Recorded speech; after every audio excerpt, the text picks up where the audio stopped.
अध्याय का नाम है उद्योग। अभी हम लोग इस अध्याय के अगले विभाग में प्रवेश कर चुके हैं। तो चलिए बच्चों, अभी हम लोग आगे बढ़ते हैं। उद्योगों की अवस्थिति को प्रभावित करने वाले कारक अभी वो कौन से हैं वो देखते हैं।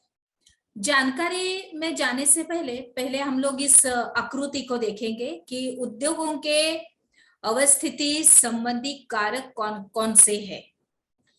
अभी यहाँ पर हम लोग देख रहे हैं कि सबसे ऊपर वाला हम लोग देख रहे हैं कि कच्चा माल, उसके बाद विद्युत है, भूमि है, परिवहन, संचार, उसके बाद जल, बाजार, पूंजी, श्रम, इतने सारे हैं। तो चलिए जानकारी में चले जाते हैं। वे कारक जो उद्योगों की अवस्थिति को प्रभावित करते हैं, जैसे कि कच्चे माल की उपलब्धता, भूमि, जल, श्रम, शक्ति, पूंजी, परिवहन और बाजार है। उद्योग और उन्हीं स्थानों पर केंद्रित होते हैं जहां इनमें से कुछ या ये सभी कारक आसानी से उपलब्ध होते हैं। कभी कभी सरकार कम दाम पर विद्युत उपलब्धता, कम परिवहन लागत तथा अन्य अवसंरचना जैसे प्रोत्साहन प्रदान करती है ताकि पिछड़े क्षेत्रों में भी उद्योग स्थापित किया जा सके। औद्योगिकीकरण से प्राय नगरों और शहरों का विकास एवं वृद्धि होती है। आगे बढ़ते हैं। औद्योगिक तंत्र। अभी औद्योगिक तंत्र में निवेश, प्रक्रम और निर्गत शामिल है। निवेश में कच्चे माल और श्रम और भूमि की लागत, उसके बाद जल की उपलब्धता, परिवहन, विद्युत और अन्य अवसंरचना शामिल है। प्रक्रम में कई तरह के क्रियाकलाप शामिल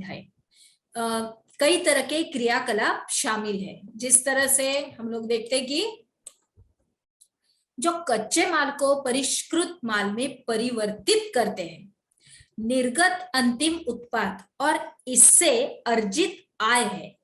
सूती वस्त्र उद्योग के संदर्भ में कपास, मानव श्रम और कारखाना और परिवहन लागत निवेश हो सकते हैं। प्रक्रमों में ओटाई, कटाई, बुनाई, रंगाई और छपाई शामिल है। किसमें? प्रक्रमों में। बराबर। आगे देखते हैं कमीज जिसे आप पहनते हैं वह भी उत्पादन ही है। औद्योगिक प्रदेश का विकास तब होता है जब कई तरह के उद्योग एक दूसरे के निकट स्थित होते हैं और वे अपनी निकटता के लाभ आपस में बांटते हैं। विश्व के प्रमुख औद्योगिक प्रदेश पूर्वोत्तर अमेरिका, पश्चिमी और मध्य यूरोप, पूर्वी यूरोप और पूर्वी एशिया ये है। मुख्य औद्योगिक प्रदेश अधिकांश शीतोष्ण कटिबंधीय क्षेत्रों, उसके बाद समुद्री पत्तनों के समीप और विशेष तौर पर कोयला क्षेत्रों के निकट स्थित होते हैं। भारत में अनेक औद्योगिक प्रदेश है, जैसे मुंबई, पुणे समूह, बेंगलोर, तमिलनाडु प्रदेश, हुगली प्रदेश, अहमदाबाद, वडोदरा प्रदेश, छोटा नागपुर औद्योगिक प्रदेश, विशाखापट्टनम, गुंटूर औद्योगिक प्रदेश, गुड़गांव, दिल्ली मेरठ औद्योगिक प्रदेश, कोल्लम, तिरुवनंतपुरम औद्योगिक प्रदेश, ये वगैरह वगैरह। आगे देखते हैं प्रमुख उद्योगों का वितरण। विश्व के प्रमुख उद्योग लोहा इस्पात उद्योग, सूती वस्त्र उद्योग और सूचना प्रौद्योगिकी उद्योग है। लोहा इस्पात उद्योग और वस्त्र उद्योग काफी पुराने उद्योग है, जबकि सूचना और प्रौद्योगिकी उद्योग एक नया उभरता उद्योग है।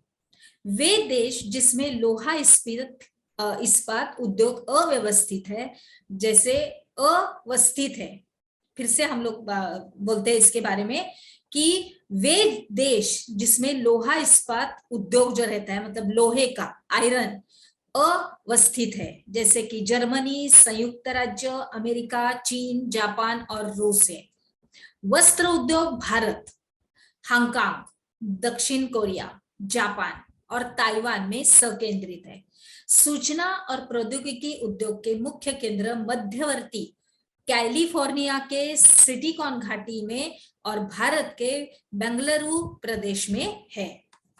आगे बढ़ते हैं बच्चों, लोहा इस्पात उद्योग। अभी हम लोग विस्तृतीकरण से इस उद्योग के बारे में जानेंगे। अन्य उद्योगों की तरह लोहा इस्पात उद्योग में भी बहुत से निवेश, प्रक्रम और निर्गत शामिल है। यह एक पोषक उद्योग है जिसके उत्पाद अन्य उद्योगों के लिए कच्चे माल के रूप में प्रयुक्त होते हैं। उद्योग के लिए निवेश में श्रम है, पूंजी है, स्थान और अन्य अवसंरचना के साथ साथ लौह अयस्क, फिर से एक बार बोलते हैं हम लोग, लोहा इस्पात उद्योग के लिए निवेश में श्रम, पूंजी, स्थान और अन्य अवसंरचना के साथ साथ लौह अयस्क, कोयला और चूना पत्थर कच्चे माल के रूप में सम्मिलित है। लौह अयस्क से इस्पात निर्माण की प्रक्रिया में कई चरण शामिल हैं। अभी कच्चे माल को झोंका भट्टी में रखा जाता है और जहां वह प्रगलित होता है। अगर आप लोग पाठ्य पुस्तक का चित्र क्रमांक 5.6 देखेंगे तो इसमें आपको दिखेगा कि इसके बाद यह परिशोधित होता है और प्राप्त उत्पाद इस्पात होता है, जो अन्य उद्योगों में कच्चे माल के रूप में प्रयुक्त किया जा सकता है। आगे बढ़ते हैं बच्चों, चलिए हमने क्या सीखा, इसके अंतर्गत लोहा इस्पात के बारे में लिखिए, यह आपका प्रश्न है। तो चलिए बच्चों, अभी हम लोग आगे बढ़ते हैं।